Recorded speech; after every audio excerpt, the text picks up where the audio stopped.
กองเนี่ยจับโอ้โหนี่ไปมึงได้ไปทางนี้แล้วมองเลยโอ้ตัวไปได้นะกับสบายดีพี่น้องนะพี่น้องเลย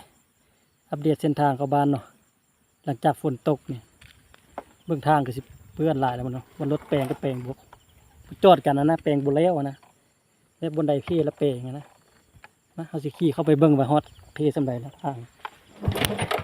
มาไปเบิ้งน้ำกันทางมันยากหรือง่ายน้องรถแปลงนี่ก็ง่ายอยู่รถบนบนได้แปลงจะสิง่าย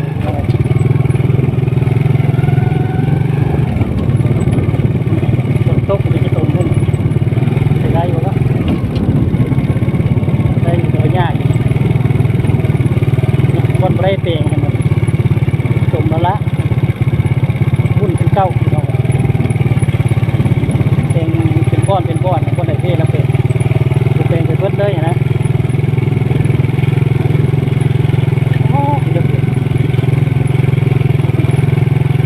กระปูตัวนี้ยังบัวแปลงก็มีนะยากอ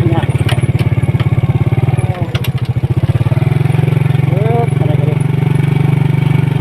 จะแปลงถ้าบนปูนะอะไรก็ไม่ยากนะรับมาดีกว่า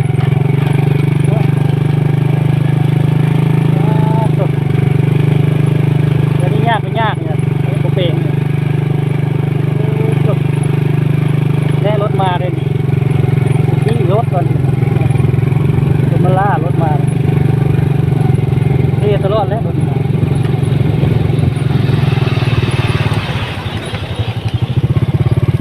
โอ้ชิลงก่อนรถอันนี้มาแล้วเท่แล้วนะไปยากเลยนี่บกแปลงให้เบิดเนาะเที่ยวตลอด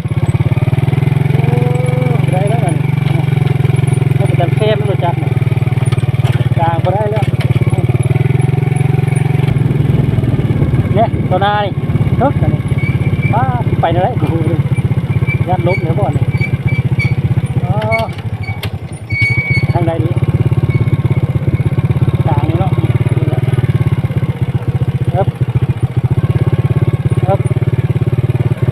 เอาจับกองเนี่ยจับรถของคันนึงเอาใส่ถุงเลยรถคันใดถุงนะ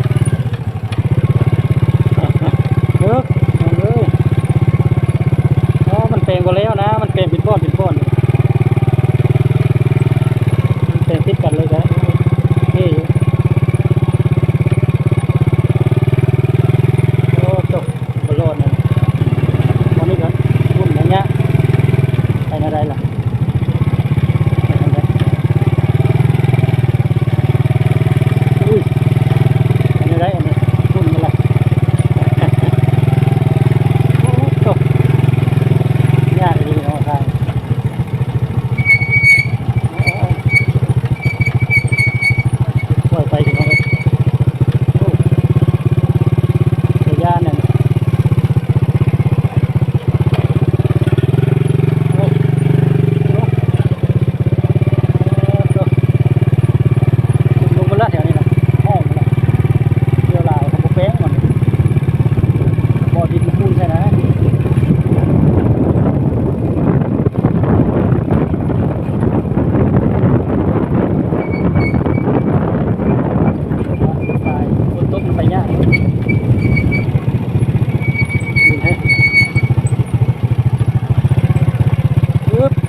ไปมึงได้ไปทางนี้แล้วมองเลย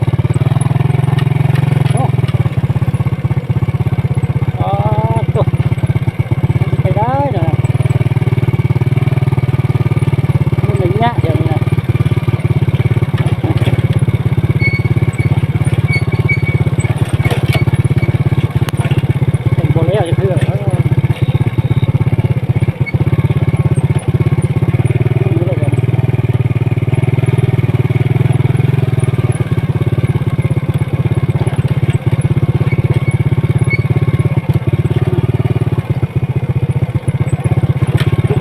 ปลงแล้วหมดแล้วเป็นง่ายแล้ว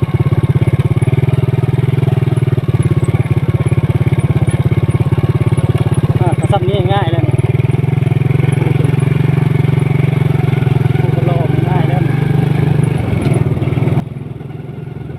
สปีดได้บ่นี่พี่น้องเอ้ยสปีดฮอดบาทเลยบ่นี่ทางง่ายเลยเด้เส้นทางกูก็รอมเลยสัตว์เด็กเลยแถวนี้เขาแปลงแล้วเอาทรายเถอะหินทำสีขี้แถวนี้นะทางมันดีแล้วสัตว์เลยแต่นี่ฮอดบานนะแต่ทางของที่ผ่านมาโอ้ยไว้นะฝนตกมาแล้วเลยแปลงบ่แล้วเด้แปลงเป็นจุดไปวันนี้บนใดบ่ได้แปลงกับคิดตุ่มอีกเพราะว่ารถเที่ยวตลอดรถใหญ่มันหนักอันนี้มันใส่ทรายใส่หินสบายคนก็สบายไปง่ายแปลงบ่แล้วเป็นหน้า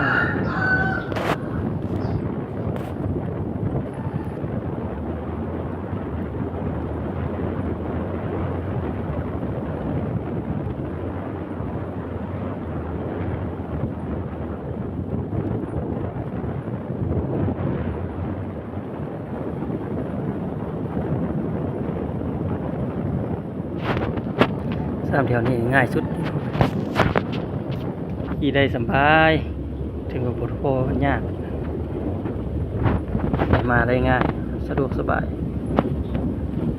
ทางมันบ่เป็นตุ่มแล้วก็มันบ่มื่นใครได้นะ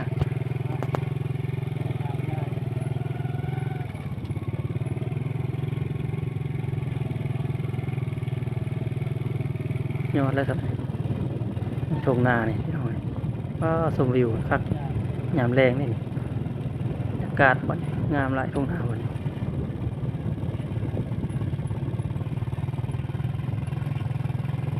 ก็วิวงาม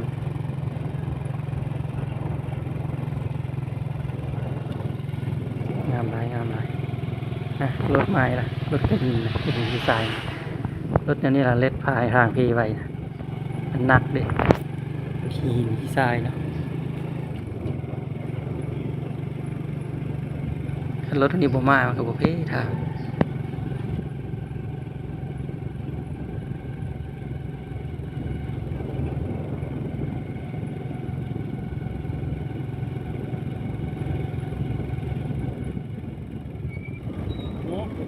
เนี่ยบนนี้มันบ่ได้แปลงเนี่ยบนนี้ไม่ได้บ่จอดกันนะเนี่ยว่าน้อยเดียวเนี่ยมันก็จะบ่จอดใส่กันนะยังบ่ทึกนะยังน้อยๆอย่างนะยังประมาณ3 เมตร 4 เมตรมันก็บ่ใส่ได้เอาประหยัดของมันนะยอมมาเลยมันความคิดของเขาเนี่ยได้พวกนี้มันเลวเลยนะนี่เจ้าก็เที่ยวอยู่ตลอดเนาะคนดินคนทรายอยู่เสียเวลาแล้วล่ะนี่เจ้าก็ได้มาแปลงอีกความคิดบ่ได้เรื่องจังหน่อยโอ้แปลงขี้แนวนี้มันก็ไปง่ายล่ะเจ้าก็บ่ได้เสียเวลาอีก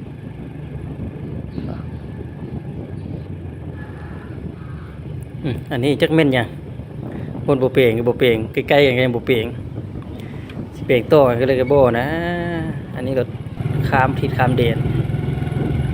แนวนี้สักแต่นี้ฮอดบ้านสบายทางแล้วมาแรกแถวนี้นะนี่ฮอดบ้านนี่ยอดง่ายมาแล้ว